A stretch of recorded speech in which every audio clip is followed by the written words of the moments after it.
On va quand même parler de l'écologie et extrême droite. Il faudrait quand même qu'on en discute, c'est important. Petite sortie sympathique à revue Propos pour une république écologique. Un numéro qui s'appelle Écologie ou barbarie, la terre en résistance. Donc numéro de la revue dans lequel j'ai sorti un article aussi. L'article est très court. Ouais, on est sur 3-4 pages, quoi, pas plus. Je peux vous le dire comme ça, on fait un truc lecture, attendez, je me mets un peu loin. Mon article s'appelle Écologie barbare, quand l'extrême droite tue pour la planète. Tuer les envahisseurs et sauver l'environnement. Le 15 mars 2019, en Nouvelle-Zélande, la ville de Christchurch est frappée par un attentat d'une rare violence. Brenton Tarrant, un Australien de 28 ans, attaque 2 mosquées à l'arme de guerre. Il tue 51 personnes et en blesse 49 autres. Avant de passer à l'acte, il publie un manifeste de 74 pages sur le forum d'extrême droite 8kun, anciennement 8chan. Un texte simplement titré « The Great Replacement ». L'accent de merde. J'ai plus l'accent anglais, je l'avais bien à une époque, je l'ai plus. Une référence parfaitement explicite à la thèse complotiste et raciste du grand remplacement, élaborée par l'essayiste français d'extrême droite Renaud Camus et qui prétend qu'une élite mystérieuse, les mondialistes, organiserait une colonisation démographique des peuples européens dits de souche par des immigrés extra-européens. Là, il y a beaucoup de guillemets, je vous les montre, vous allez rien y voir.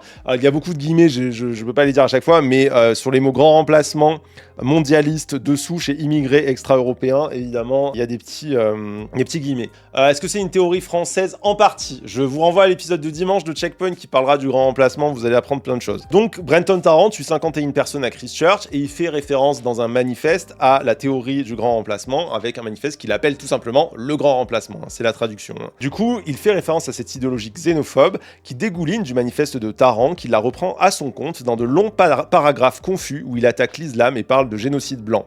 Mais de façon plus inattendue, un autre thème revient avec insistance dans ses écrits, l'environnement. Ça, là, ça veut dire que j'ai lu le manifeste de Brenton Tarrant. Je sais pas si vous vous rendez compte de ce que je fais dans ma vie, mais il y a un moment où j'étais chez moi à lire ce putain de manifeste qui est un torchon bourré de conneries racistes, mal écrit, désorganisé dans tous les sens. Je me plains de l'écriture, mais parce que c'est très très compliqué à suivre, c'est tellement le bordel. Et donc, dans le manifeste, il y a effectivement une partie, étonnamment, qui est dédiée à l'écologie. Dans une section intitulée « Personne ne rejoindra volontairement la décadence », Tarrant affirme « Le nationalisme vert est le seul véritable nationalisme. Il n'y a pas de conservatisme sans nature, il n'y a pas de nationalisme sans écologisme. » Un discours surprenant, tant l'extrême droite est habituellement perçue comme indifférente, voire hostile aux enjeux climatiques. Pourtant, chez Tarrant, l'écologie occupe une place centrale, mais elle est entièrement subordonnée à une vision raciste et xénophobe du monde. Ainsi, il explique « L'immigration continue en Europe est une guerre environnementale, au final destructrice pour la nature elle-même. L'immigration et le réchauffement climatique sont les deux faces du même problème, il faut tuer les envahisseurs, tuer la surpopulation et ainsi sauver l'environnement. » C'est qui a écrit cette théorie? C'est Brenton Tarrant, c'est le terroriste de Christchurch qui a tué 51 personnes. Plus tard, en investiguant le manuscrit, les enquêteurs remarqueront que Brenton Tarrant se réclame de l'influence d'un autre terroriste célèbre, Anders Breivik. Militant d'extrême droite et proche des sphères néo-nazis, Breivik avait fait les unes du monde entier en 2011 après un double attentat en Norvège à Oslo et Utøya qui avait fait 77 morts et de nombreux blessés. Dans son manuscrit, Tarrant ne cache pas son admiration pour Breivik. Il prétend même avoir réussi à entrer en contact avec lui et qu'avant son passage à l'acte, Breivik lui aurait donné sa bénédiction pour les meurtres qu'il allait commettre. Aujourd'hui, on ne sait toujours pas si cette prise de contact a réellement eu lieu, mais l'influence du terroriste norvégien sur Tarrant semble indéniable. En effet, que ce soit par le mode opératoire ou l'idéologie, Christchurch se voulait clairement une copie d'Utøya. J'ai une petite note de bas de page, je vous la lis, parce que c'est sur le nom d'Anders Breivik. Et en fait, techniquement, Anders Breivik a changé de nom. Il se fait appeler désormais Far Skaldigrim Roskojorf av Notriki. Techniquement, j'aurais dû mettre ce nom-là parce que c'est son nom actuel, mais bon, par souci de compréhension, je me suis dit que c'était plus simple de faire comme ça. D'ailleurs, concernant l'idéologie, Breivik avait lui aussi rédigé un manifeste intitulé 2083, une déclaration d'indépendance européenne. Dans ce manifeste, outre les obsessions habituelles des terroristes d'extrême droite, haine de l'immigration, rejet de l'islam, nationalisme, etc., on retrouve aussi la thématique écologique. À l'instar de Tarrant, Breivik s'inquiète pour l'environnement, mais il ne se satisfait pas des politiques européennes qu'il qualifie d'arnaques éco-marxistes trop focalisées sur le changement climatique. Lui ne voit qu'une seule solution, la violence envers les immigrés, seul moyen à ses yeux de préserver la durabilité environnementale du continent européen. Malheureusement, ni Tarrant ni Breivik ne sont des cas isolés. Ils s'inscrivent dans une tendance plus large, celle d'une réappropriation de la question écologique par des courants d'extrême droite, des mouvements souvent explicitement fascisants et dont certains membres considèrent parfois le meurtre comme un remède aux enjeux climatiques. Donc ça, c'est vraiment un des points qui sont assez importants pour moi. Je ne sais pas si vous aviez ces informations, mais en fait, moi, je suis allé chercher un petit peu ce qu'on pouvait dire sur l'extrême droite et l'écologie. Il y a 2-3 trucs qui sont écrits actuellement, mais j'ai vu qu'il y avait assez peu de rappels en fait du fait qu'il y a déjà des meurtres et des usages meurtriers de l'écologie par des terroristes pour assassiner des gens dans les sphères de l'extrême droite. Et vous allez voir que ça s'inscrit vraiment dans une pensée qui existe depuis très longtemps. Donc on arrive à partie 2. Partie 2 intitulée « Toute la France est une zone à défendre ». Longtemps associée à la gauche ou au mouvement progressiste, l'écologie est désormais investie par d'autres bords politiques, y compris l'extrême droite où des discours environnementaux émergent depuis des années. En 2020, 2 cadres du Rassemblement national, Hervé Juvin et Andrea Cotarac, lancent le mouvement des localistes.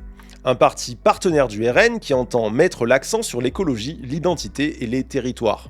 Pour présenter leur initiative, ils écrivent « Chez nous », un court texte aux tournures parfois étonnantes. Par exemple, ils y affirment que « Toute la France est une zone à défendre ». Voilà donc 2 cadres d'un parti d'extrême droite qui défendent le vocabulaire militant des zones à défendre, les fameuses ZAD, habituellement réservées à la gauche de la gauche. Évidemment, leur version est différente, raciste, identitaire, anti-immigration. D'ailleurs, à peine la ZAD évoquée, ils ajoutent « La priorité écologique commande d'en finir avec l'hypermobilité et l'ouverture des frontières ». Des discours écologiques de ce type, on en retrouve partout à l'extrême droite. En septembre 2020, c'était Clément Martin, ancien porte-parole du mouvement nationaliste blanc et islamophobe Génération Identitaire, qui prônait le retour à la terre sur l'un des sites du mouvement. Dans un article intitulé « Reconquérir nos territoires, la liberté par l'enracinement », il écrivait « Il est impératif de reconquérir nos campagnes et d'en faire nos ZID, zones identitaires à défendre. » À nouveau, l'imaginaire militant des ZAD est détourné au service d'une écologie ultranationaliste. Une idée qui semble avoir fait son chemin, puisqu'on peut la voir très concrètement mise en œuvre par différents groupes à travers la France.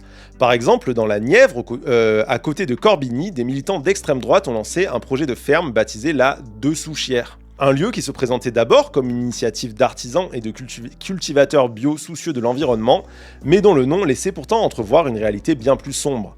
En effet, le mot Dessouchière est une référence explicite au terme français de souche, l'endroit se voulant donc comme une communauté réservée aux Blancs.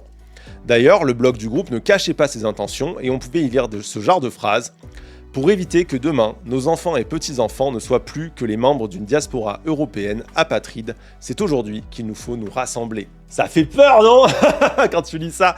Déjà, les usages du terme ZAD, moi je trouve ça trop intéressant. Et oui, je connais Antoine Dubion, on a fait une conférence ensemble à Paris. On avait, lui présentait la partie écofascisme et moi je présentais les dérives extrême droite, survivalistes, etc. Après je pouvais pas tout mettre. J'avais un problème de taille. En fait c'est des bouquins qui sont édités par des très petites maisons d'édition, ce genre de trucs. Ils essayent de pas faire trop gros, mais en même temps il y a plusieurs intervenants, donc sur les articles on avait quand même une place un peu limitée. Par exemple j'avais beaucoup de choses à dire sur la Dessouchière et donc j'ai fini par en enlever. J'ai aussi fait un petit aparté sur Génération Identitaire, je vous note. Génération Identitaire, le mouvement a été dissous en mars 2021 par un décret du Conseil des ministres qui souligne sa dangerosité, son organisation militaire et que cette association et certains de ses militants doivent être regardés comme tenant un discours de haine incitant à la discrimination ou à la violence envers des individus en raison de leur origine, de leur race et de leur religion. Pourquoi est-ce que je me fais chier à faire cette note de bas de page? Tout simplement pour qu'il y ait une archive qui existe quelque part, publiée, écrite et tu vois, qui enregistre c'était quoi Génération Identitaire. Faut toujours penser comme ça, c'est un truc que j'ai appris de la recherche. Quand tu cherches des informations, tu te rends compte que des fois, il y a des trucs qui sont perdus, il y a des textes notamment numérisés dont on pensait que plus jamais on les perdrait et qu'on a perdu.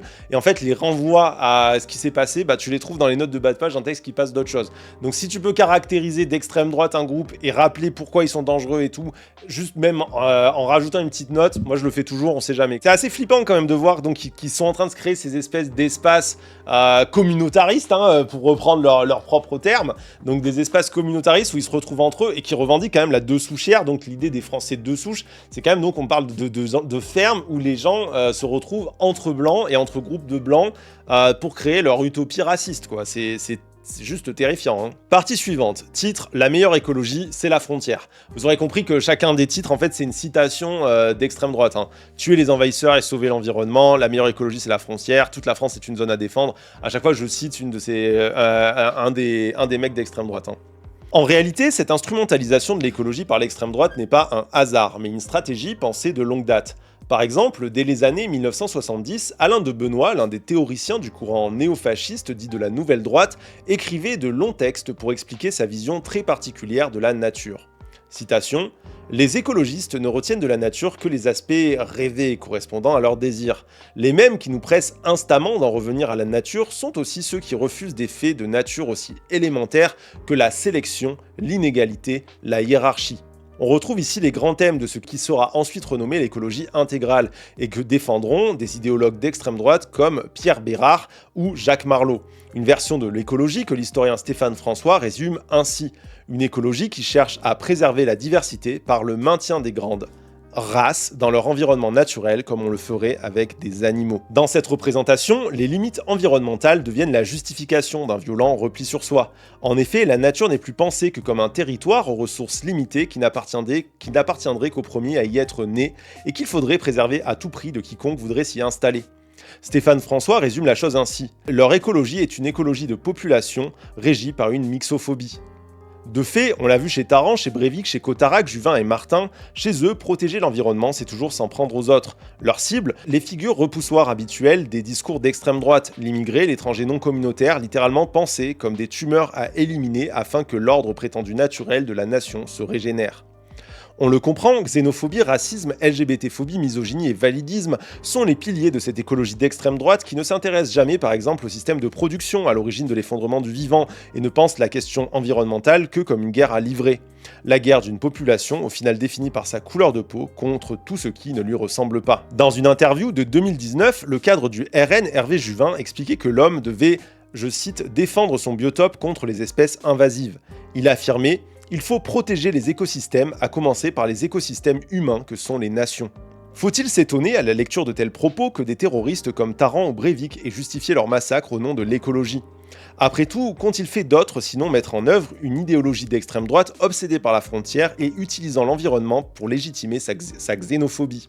Une violence dont on ne peut que craindre qu'elle se répète encore et encore, tant le discours dont elle découle s'est banalisé à l'extrême droite. En 2019, par exemple, Jordan Bardella exprimait lui aussi son adhésion à cette pensée écofasciste en déclarant « La meilleure écologie, c'est la frontière ». Nous étions alors le 7 avril 2019, à peine plus de 15 jours après que Brenton Tarrant ait tué 51 personnes à Christchurch, au principe de l'exacte même idéologie. C'est la fin! Et j'ai trouvé ça assez terrifiant, cette interview de Bardella, on est vraiment 15 jours après Christchurch. Marine Le Pen est citée nommément dans le manifeste de Brenton Tarrant, donc ils peuvent pas dire qu'ils n'étaient pas au courant de ce qui avait été dit par Brenton Tarrant. Et le mec reprend les thématiques qui ont les thématiques du terrorisme, quoi, d'une certaine manière. Hein.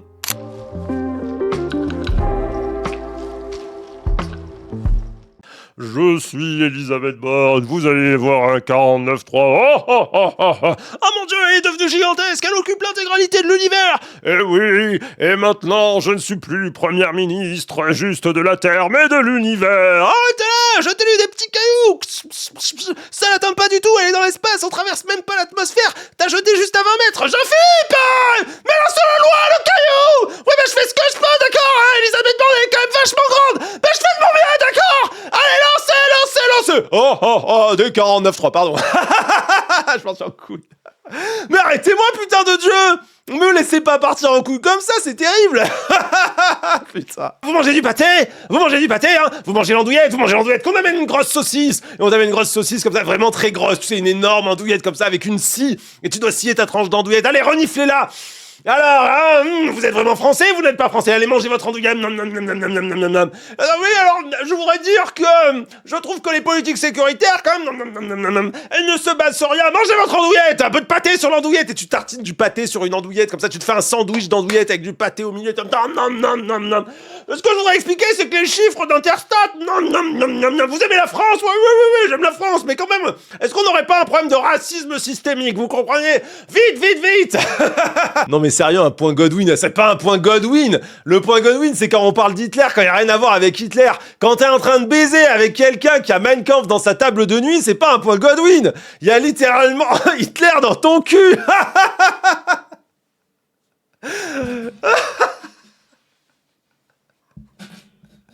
Pardon.